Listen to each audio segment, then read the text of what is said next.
Hitler has often protested that his plans for conquest do not extend across the Atlantic Ocean, but his submarines and raiders prove otherwise. And so does the entire design of his new world order. For example, I have in my possession a secret map made in Germany by Hitler's government, by the planners of the new world order. It is a map of South America and a part of Central America, as Hitler proposes to reorganize it. Today in this area, there are 14 separate countries. But the geographical experts in Berlin have ruthlessly obliterated all existing boundary lines. They have divided South America into 5 vassal states, bringing the whole continent under their domination. And they have also so arranged it that the territory of one of these new puppet states includes the Republic of Panama and our great lifeline, the Panama Canal. That is his plan. It will never go into effect.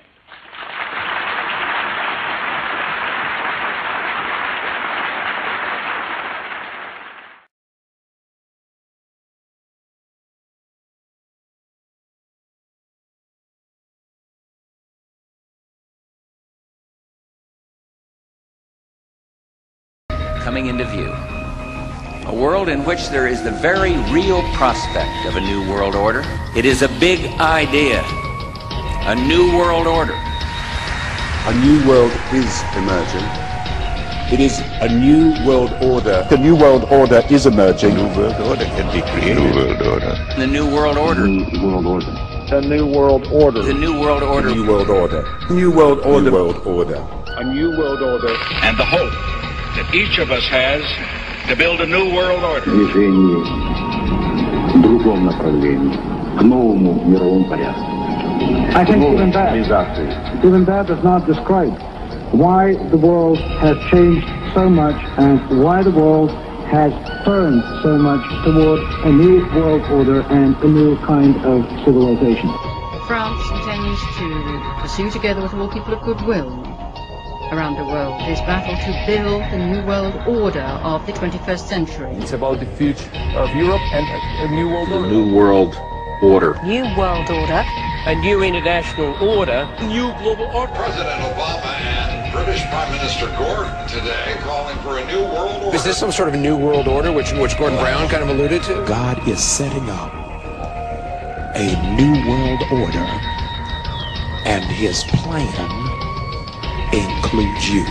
In an era of globalization, of political interdependence, where the world is ever more swiftly opening up, and the cliché about a global community becomes an economic, political, often social reality. In this new world,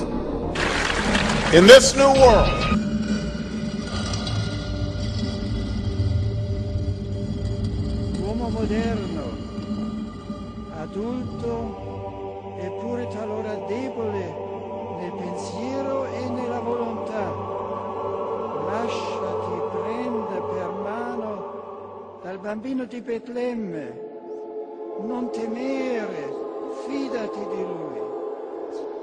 La forza vivificante della sua luce ti incoraggia ad impegnarti nell'edificazione di un nuovo ordine mondiale. Hitler, during the Nazism, was always saying that it's going to create the utopia for the average person, when in fact, history always shows that it does exactly the opposite. In 2005, an arrangement between Canada, Mexico, and the United States was made. This arrangement, unannounced to the public, unregulated by Congress, merges the United States, Mexico, and Canada into one entity, erasing all borders. It's called the North American Union, and you might want to ask yourself why you've never heard of this. In fact, there is only one mainstream reporter who is actually heard of and has had the courage to cover this issue. The Bush administration's open borders policy and its decision to ignore the enforcement of this country's immigration laws is part of a broader agenda. President Bush signed a formal agreement that will end the United States as we know it, and he took the step without approval from either the U.S. Congress or the people of the United States. It's a deal that few have even heard of. It's being done again by very few people at the very top on behalf of the investment class, but the working class of people, political officials across our country, from communities, from cities and so forth, they don't know anything about this. This isn't some trade agreement. It is a total removal of sovereignty from these countries, which will also result in a completely new currency called the Amero. Apart from that, I think one thing people who are dollar-based need to focus on is the Amero. That's the one thing that nobody's talking about, but I think is going to have a big impact on everybody's life in Canada, the U.S., and Mexico. If you Google it, you'll find out all about it. Well, you could tell us a little bit more right now. You always hear it on CNBC. The Amero is the proposed new currency for the North American community, which is being developed right now between Canada, the U.S., and Mexico to make a borderless community, much like the EU.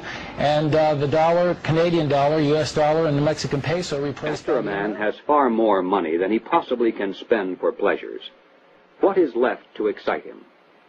For those with a ruling class mentality, the answer is power. Raw power over other human beings. Money can buy such power only to a point. Beyond that, politics is the sport, and world politics is the ultimate game. The conduct of nations.